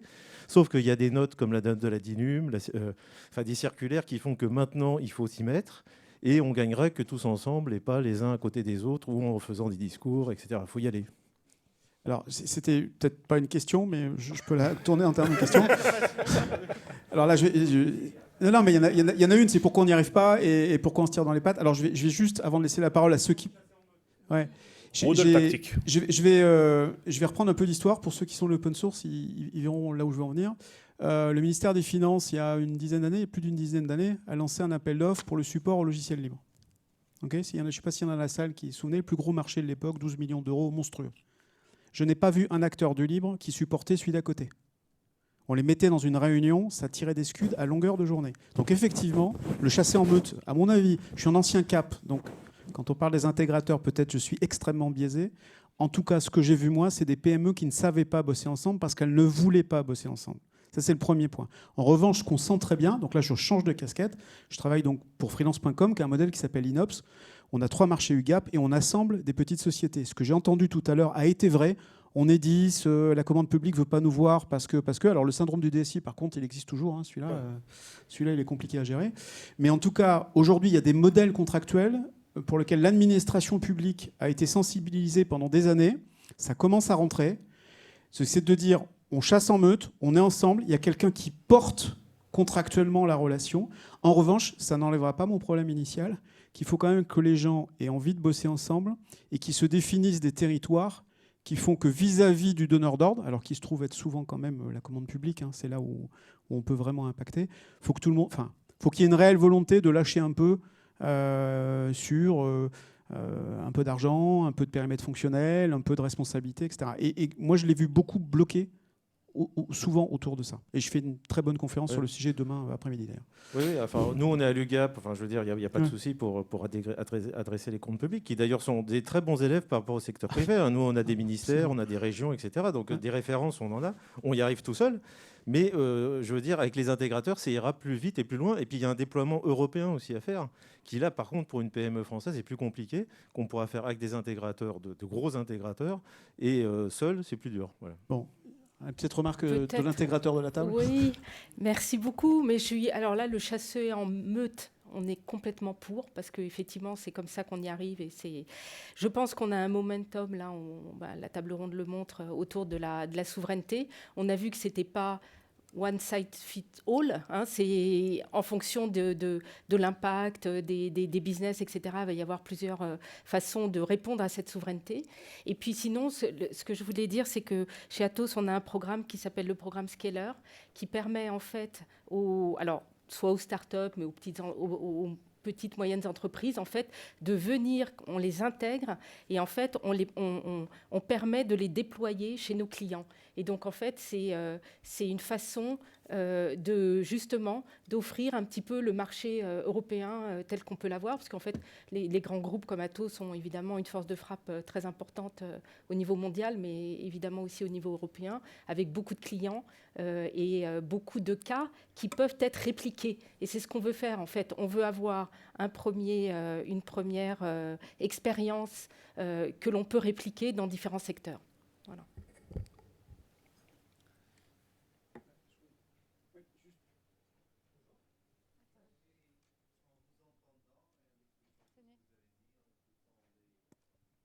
Bonjour, merci de me donner la parole.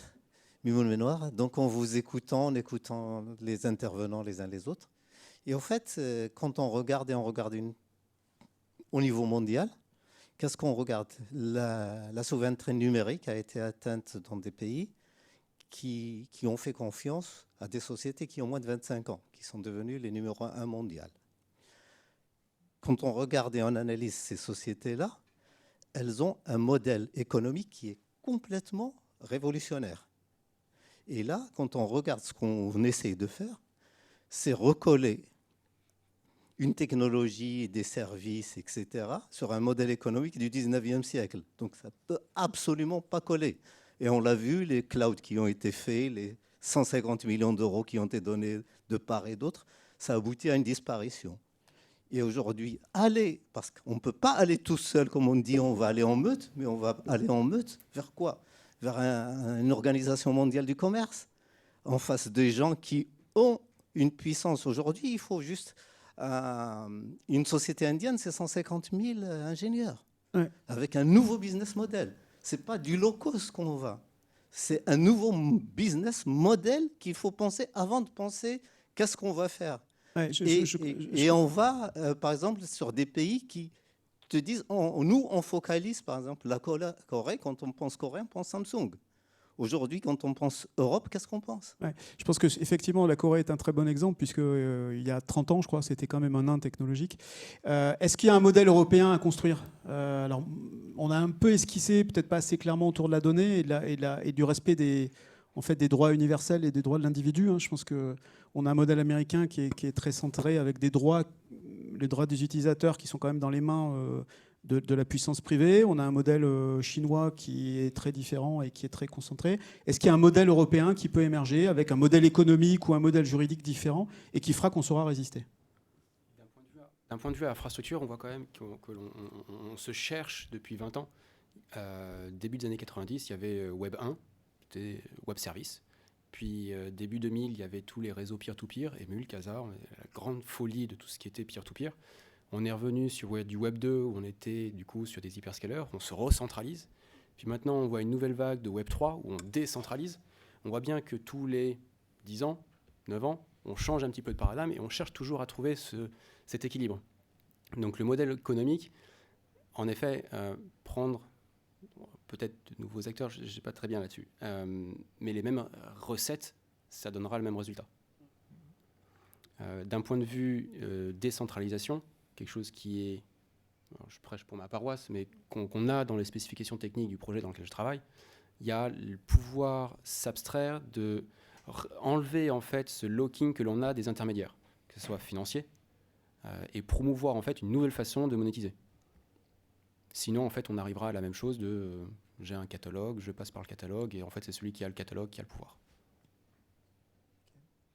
Oui, peut-être moi je voudrais faire deux commentaires. Le premier, c'est on dit qu'on a énormément de capacités en Europe, c'est vrai, d'ingénieurs brillants, de marchés formidables. Pour autant, quand on parle de chasser en meute, quand on parle d'écosystème, on est quand même très souvent au niveau national.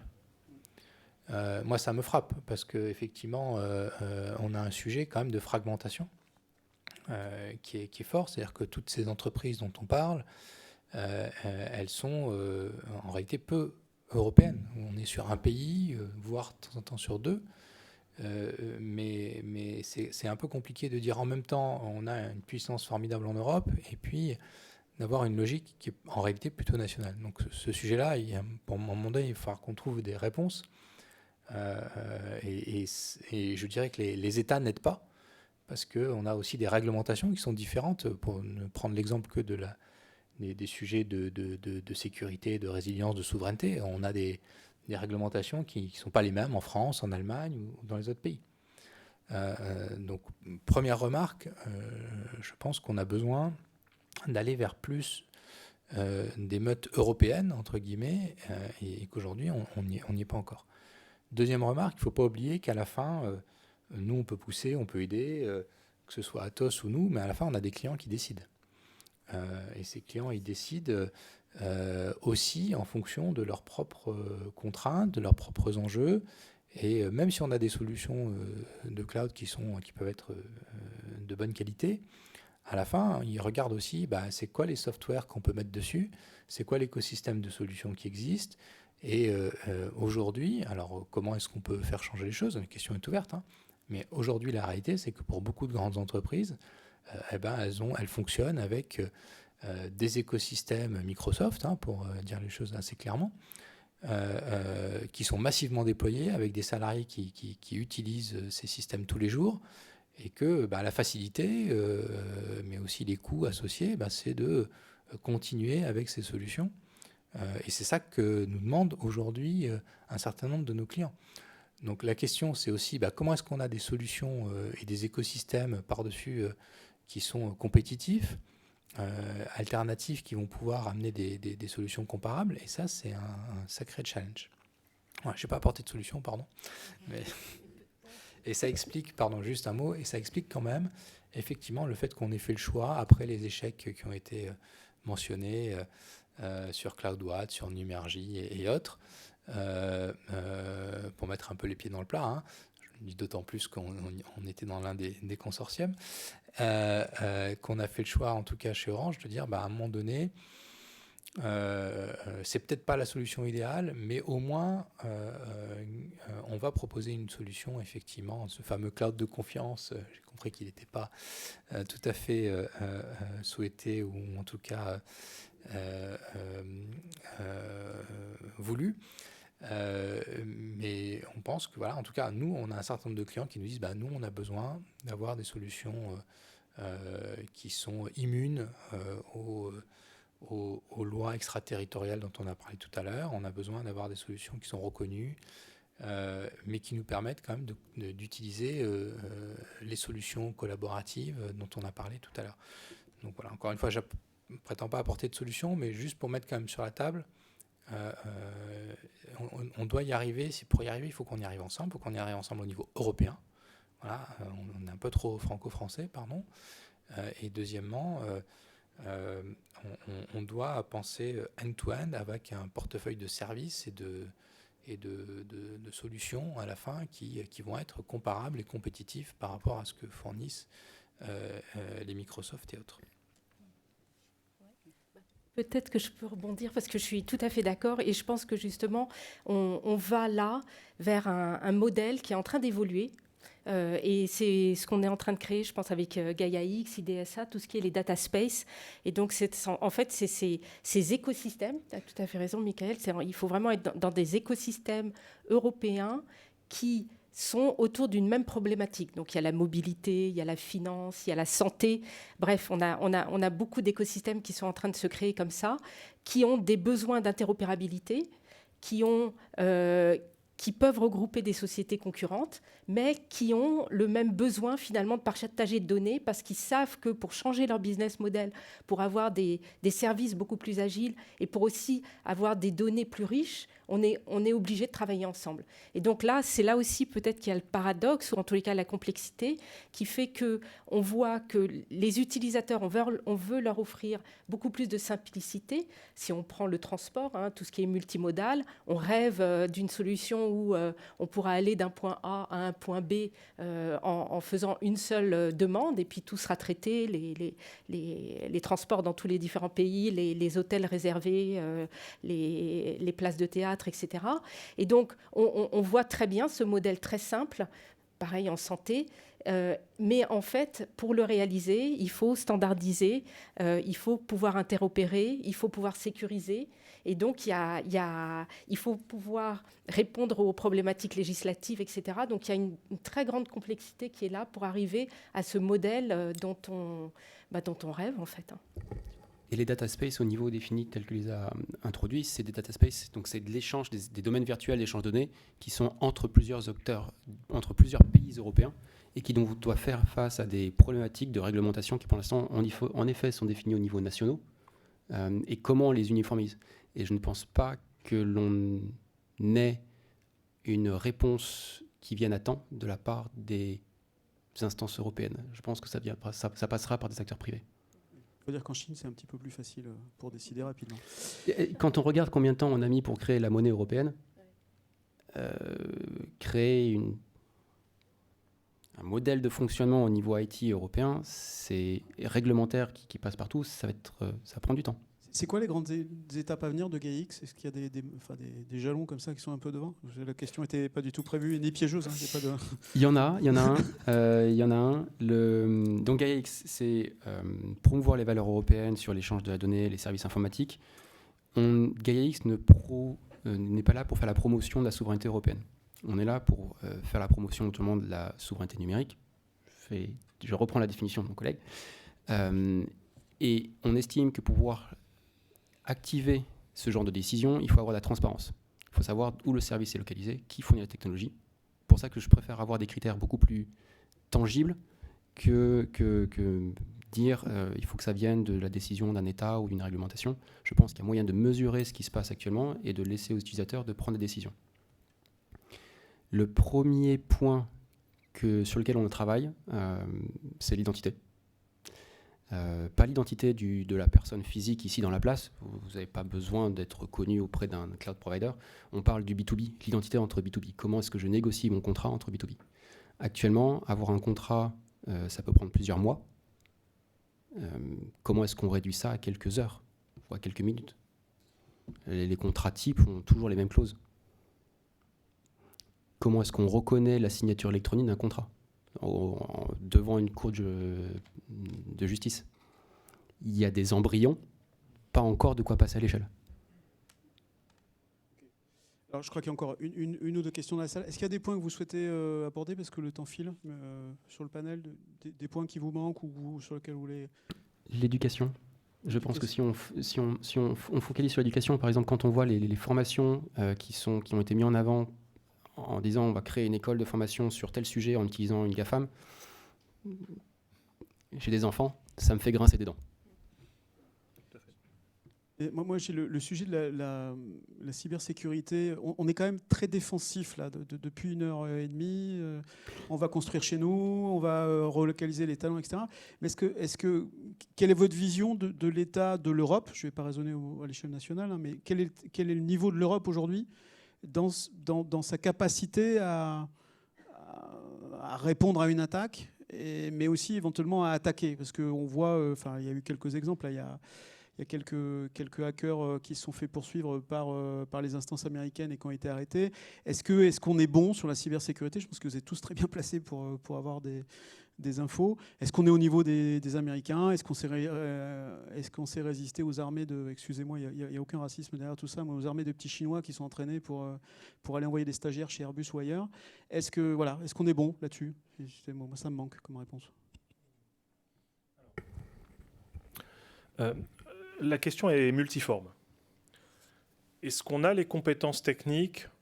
Oui, on a des gens qui sont extrêmement bien formés, on a des écoles, on a des gens même qui... C'est un métier dans lequel on trouve encore de l'auto-formation et des autodidactes qui sont aussi extrêmement bons, mais on voit maintenant que pour créer une arme numérique, puisque c'est bien de ça dont il s'agit, là on cite beaucoup Pegasus, mais avant, pour ceux qui veulent regarder un petit peu les archives, il y a Stuxnet, et puis il y a Flame, dont on n'a pas beaucoup parlé, qui est une arme numérique absolument magnifique en termes de conception. Maintenant elle date un peu, mais qui montre bien les capacités technologique et la maîtrise d'œuvre.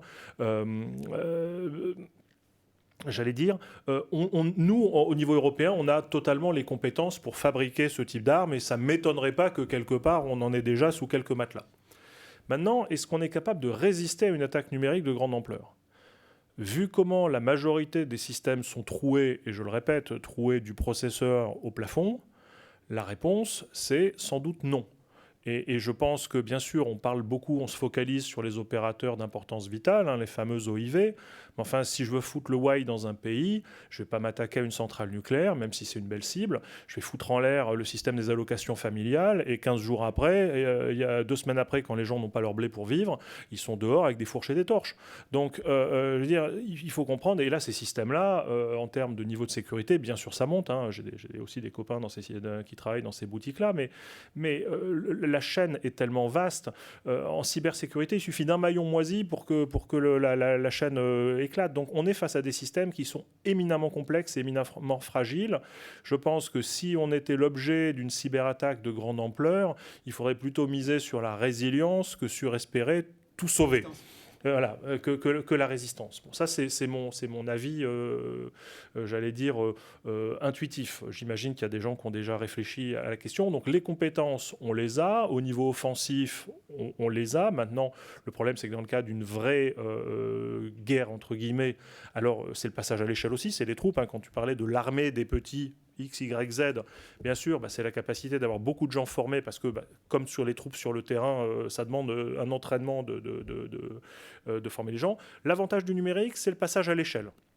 Il est vrai qu'une personne derrière un ordinateur, quand il lance un verre qui est bien conçu, peut faire du dégât à l'échelle mondiale. On l'a bien vu d'ailleurs justement avec les retombées de Stuxnet ou autres qui débordent à droite à gauche, en dehors de la cible et qui se mettent à flinguer des trucs. Oups. Donc on a la capacité de passage à l'échelle qui permet à quelques personnes bien entraînées, bien motivées de faire beaucoup de dégâts. Mais la défense, bien sûr, tant qu'on n'aura pas réfléchi de façon holistique et qu'on n'aura pas décidé j'allais dire, d'avoir des systèmes de filtrage efficaces, c'est un problème dantesque, la cybersécurité, en termes de défensif. Vraiment, c'est un problème absolument dantesque. Commentaire Oui, moi pas particulièrement. Non. Oui, cybersecurity, est-ce qu'on est présent? Est-ce qu'on a les compétences? Est-ce qu'on a la force de frappe? Oui, je pense. Je donnerai l'exemple d'Atos. On est 2e au niveau mondial service managé de sécurité. Donc ça, c'est quand même une capacité très forte. On développe aussi des produits. On parlait des identités, ça c'est quelque chose de majeur. Tout ce qui est les solutions d'encryption, c'est majeur. On a parlé de la circulation de la donnée, donc tout ce qui est DLP, s'assurer que les politiques qu'on met sont bien appliquées, ça c'est aussi très important. Mais en fait, là, je parlerais surtout presque du monitoring. Parce qu'en fait, la sécurité, c'est ce que tu disais, François, il faut pouvoir détecter les attaques. Il y a des failles, en effet, mais chacun essaye de se renforcer au mieux, mais le monitoring est très important parce que ça permet de détecter et de réagir. Et donc, là-dessus, alors, il y a une autre chose, c'est que, on disait on a des compétences, mais en fait, on sait bien qu'en cybersecurity, on en manque dramatiquement. Je crois que c'est 200 000 en Europe et puis je ne sais plus combien de millions à l'échelle mondiale. Et donc, c'est pour ça que s'allier avec des acteurs qui peuvent, et dont c'est le métier, en fait, de surveiller les failles, les alertes de sécurité, je pense que c'est une très bonne façon de faire. très bon produit open source pour ça. Nos amis d'Orange ont sûrement plein de choses sur la cybersécurité. Oui, je m'en voudrais de ne pas parler de cybersécurité, vous me pardonnerez. Et effectivement, moi je rejoins ce qui a été dit, c'est-à-dire, c'est plus facile d'attaquer que de défendre. Et ça, effectivement, finalement, avoir quelques troupes d'élite quelque part qui vont faire beaucoup de dégâts, c'est assez facile. Avoir quelques troupes d'élite qui vont observer sans se faire remarquer, c'est un petit peu plus compliqué, mais ça se fait quand même. Et la défense, en réalité, c'est compliqué parce qu'il faut défendre partout. Donc il faut avoir un policier dans chaque rue, dans chaque maison, dans chaque entreprise. Et donc par rapport à ça, on a la capacité, ça a été très bien dit, de réaction une fois que finalement le truc est tombé, comment est-ce qu'on fait? Et ça, on a quelques compétences. Le sujet, c'est comment est-ce qu'on passe à l'échelle si jamais il y a un sujet massif. Et puis il y a un sujet qui est beaucoup plus important et qui est finalement la base de l'iceberg, qui est comment est-ce qu'on fait la prévention et comment est-ce qu'on s'assure qu'on a des systèmes qui sont, on n'aura jamais de risque zéro évidemment, mais qui sont le plus sécurisés possible. Comment est-ce qu'on s'assure qu'on a des équipes qui monitorent ces systèmes pour s'apercevoir de ce qui se passe, avoir des alertes au bon moment et pour pouvoir réagir le plus tôt possible. Et ça, c'est de la formation massive. En fait, c'est pas que les compétences en cyber. Évidemment, il faut des compétences en cyber, mais aussi de la formation tout simplement de tous les informaticiens, de tous les développeurs qui doivent intégrer cette préoccupation cyber de manière native. Nous, on a décidé, par exemple, et c'est le cas de beaucoup, quand on a un projet maintenant, notamment un projet dans le cloud, on a 10% du budget qui est automatiquement sur la sécurité. Et ça veut dire aussi former les gens véritablement de manière systématique, non seulement les former, mais suivre dans la durée ces compétences-là, s'assurer qu'on les audite régulièrement pour pouvoir les améliorer, les reformer sur des points qui seraient peut-être un peu moins bons. Ça veut dire avoir des outils qui nous permettent aussi automatiquement de détecter les failles de sécurité qu'on peut avoir dans nos propres développements. On peut avoir parfois, dans certains programmes, on met l'identifiant et le mot de passe en clair dans le programme parce qu'on en a besoin pour accéder à telle ou telle ressource cloud ou réseau. Mais ça arrive, c'est la facilité. Donc les développeurs, ils font aussi ce qui est, si on ne leur a pas expliqué, ils font ce qui est facile. Et puis l'autre élément, c'est effectivement développer des compétences cyber. On a une très bonne base en Europe et en France en particulier, ça a déjà été dit, même si moi je trouve que on perd un peu peut-être sur cette base par rapport à ce qu'on a pu avoir, mais c'est un autre sujet. Et on a besoin, pour le coup, de former massivement, mais massivement. Donc on a un campus cyber maintenant qu'on met en place, c'est très bien. Mais pour le coup, s'il y a un appel à faire à l'État, c'est comment est-ce qu'on oriente bien davantage au niveau de la formation initiale ou de la formation professionnelle, des compétences en matière de cyber, parce qu'une chose est sûre, on en a besoin pour nous, on en a besoin pour le monde entier, et l'Europe est tout à fait légitime pour agir sur ce sujet-là. Et puis après, on aura aussi les technologies qu'on utilise, et là, on a aussi un petit travail, parce qu'on est aussi sur des technologies de cyber qui ne sont pas toutes européennes, loin de là. Récemment. Dernière question qu'on prend ici, je suis désolé, le temps file, non? Oui. Je vais revenir sur le sujet de la cybersécurité sur l'angle de l'open source, puisqu'on a parlé, on a une conférence open source, on parle de produits open source. Aujourd'hui en France, les innovations open source, on n'a pas parlé beaucoup d'innovations, mais les innovations open source, les gens qui développent de la technologie de pointe, Scikit-learn est un exemple de réussite de technologie de pointe open source française. Quand on veut, on est un développeur, on est un groupe de développeurs qui développent de nouvelles technologies open source. Pour se faire financer, c'est très compliqué. Soit on décide d'accepter d'être libriste dans l'âme et de donner notre code source et de développer ça sur ses jours de repos. Soit il existe des façons. À l'Europe, il y a NLNet, il y a NGI, il y a des programmes qui financent les projets open source à échelle jusqu'à 50 000 € et plus. En France, à ma connaissance, il n'y a pas grand-chose. ce qui me choque, c'est on parle de cybersécurité, on parle des technologies qui ne sont pas toutes européennes. Prenons WireGuard, les VPN, c'est quelque chose d'extrêmement important en termes de sécurité au sein d'une organisation. La plupart des VPN qui sont mis en place dans des entreprises sont des VPN souvent américains ou venant d'autres entreprises, qui sont propriétaires, pas open source, non auditables, et qui contiennent pour la plupart, prenons Fortinet par exemple, des backdoors carrément, avec des mots de passe hardcodés. Qu'on découvre finalement par la rétro-ingénierie d'un mec random, voilà, parfois des Chinois d'ailleurs, qui publient sur ces failles de sécurité. On a des choses comme WireGuard, développées par des Américains, sur des fonds d'Elnet, et on capitalise dessus, on capitalise pas dessus. A priori, on capitalise pas dessus, puisqu'il n'y a pas grand monde qui utilise WireGuard en production, à part quelques appliances réseau comme Microtik, qui ne sont pas français à ma connaissance. Et il y a Tailscale, qui est une entreprise américaine qui développe de l'identité numérique, des ACL très sophistiqués dessus, qui sont très simples et qui montent à l'échelle très vite. Pourquoi finalement on n'arrive pas à aller dessus aussi bien en fait? Est-ce qu'il y a une réponse dans le panel? Oui, un manque de volonté de souveraineté technologique.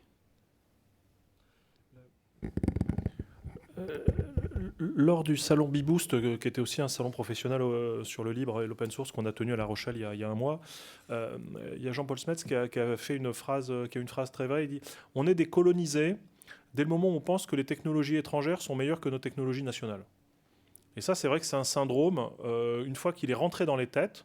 Et on voit au plus haut niveau du gouvernement, on dit « Ah ben on va faire rentrer la France dans le numérique, donc on va inviter telle entreprise étrangère à installer ses labos. » Hey, wait, mais on a des labos chez nous, on a des gens, il faut simplement les payer et leur donner un accès au marché.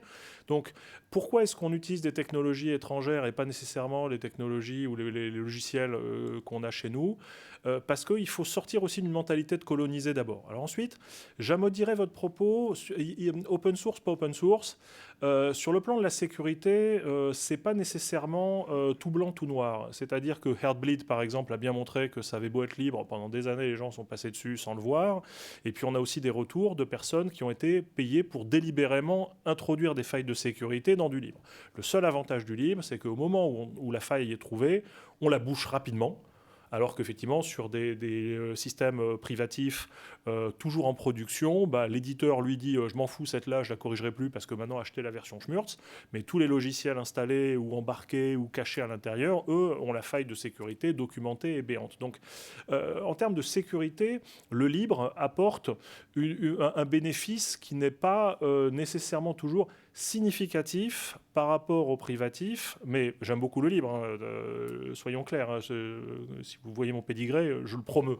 Mais sur l'aspect de la sécurité, c'est pas parce que c'est du libre que ce sera nécessairement plus sûr. En revanche, si on est capable de créer un écosystème avec un audit de code suffisant, alors ça peut devenir intéressant parce que ces portes dérobées que vous évoquez et qui sont la règle, moi j'ai documenté un certain nombre de telles failles dans des dispositifs où en plus la personne dit « Ah tiens, là vous avez une faille dans votre équipement réseau » et le fabricant dit « Ah oui, merci beaucoup » et juste il la cache mieux. Hein, mais de toute façon, c'est defective by design. De toute façon, tous ces équipements-là sont troués par nature et tout dépend du fournisseur et ils sont troués à la solde parce que, évidemment, on est tous soumis aux pressions plus ou moins amicales des autorités du sol sur lequel on réside. Un très bon exemple aussi, c'est les gens qui ont fait TrueCrypt et du jour au lendemain, ils ont dit « Ouh là là, mais n'utilisez pas TrueCrypt, c'est absolument troué, utilisez le truc de Microsoft et nous, on va partir élever des chèvres et nous parlez plus. » Et je me suis dit « Waouh !» Si les mecs, on les a menacés à ce point-là, je vais utiliser leur truc. Donc, effectivement, voilà. Donc, comment faire en sorte d'utiliser des bons produits? Il faut arriver à lutter contre cet effet DSI dont je parlais. C'est peut-être l'effet le plus dévastateur qu'on a. C'est le fait que les gens ne prennent pas nécessairement de risques pour leur entreprise, alors que c'est finalement le risque qui leur assurerait une meilleure sécurité sur le long terme en ayant la capacité de mutualiser de l'énergie, de donner un peu de son temps ou de financer un petit peu, de façon à ce qu'on puisse auditer un code et faire en sorte que ça passe par l'ANSSI, ça passe par un certain nombre d'acteurs. Et là, j'insiste aussi sur ce plan-là.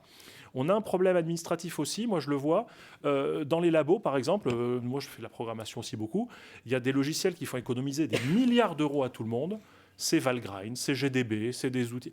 eh ben, autant vous pouvez facilement aller à votre service comptable pour payer 3000 balles pour un environnement de développement logiciel privatif parce que la facture, elle est là, mais vous n'avez pas de moyen administratif de filer 10 balles à un type qui, finalement, fait un boulot qui vous sauve l'existence et sur lequel s'appuie l'intégralité de l'infrastructure européenne. C'était le développeur de SSL qui, un jour, a dit les gars, j'en ai marre, et les gens me disent attends, mais pourquoi, c'est quoi le problème? Je gagne rien.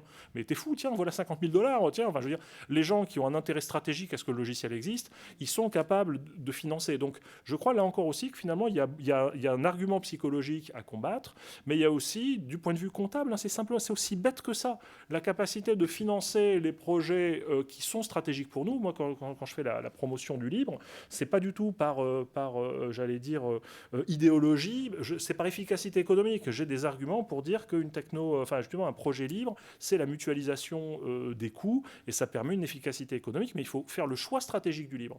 Et ce que vous décrivez, c'est une solution dans laquelle on dit, si la sécurité, ça devient stratégique pour moi, et ça doit l'être, alors je dois mettre X% de mon budget SI sur la sécurité et je dois être capable de filer cet argent-là aux gens qui m'intéressent, même si le mec, c'est un type qui s'appelle Tintin92 @myhosting.com et on se dit, ce mec-là, on l'a jamais vu ni d'Adam, mais c'est lui qui rend le service à la communauté.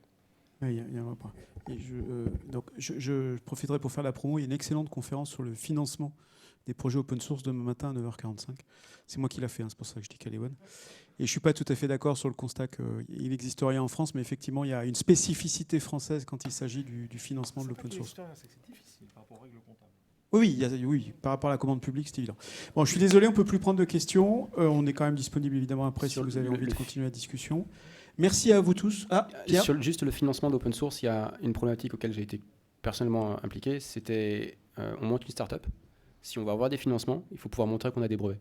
Oui, c'est une saloperie. Ouais. Et en tant que start-up, dire je fais du logiciel open source, extrêmement difficile de recevoir des financements. Alors ça a changé, et juste un point, la région Nouvelle-Aquitaine, il y a un appel à projet logiciel libre innovant, et la région Nouvelle-Aquitaine finance dans le cadre justement des relations avec le cluster Naos, mais il faut vous installer en région Nouvelle-Aquitaine, mais vraiment venez, c'est super. Et il y a un TGV qui va direct. Merci à vous tous. Merci d'avoir été là. Merci.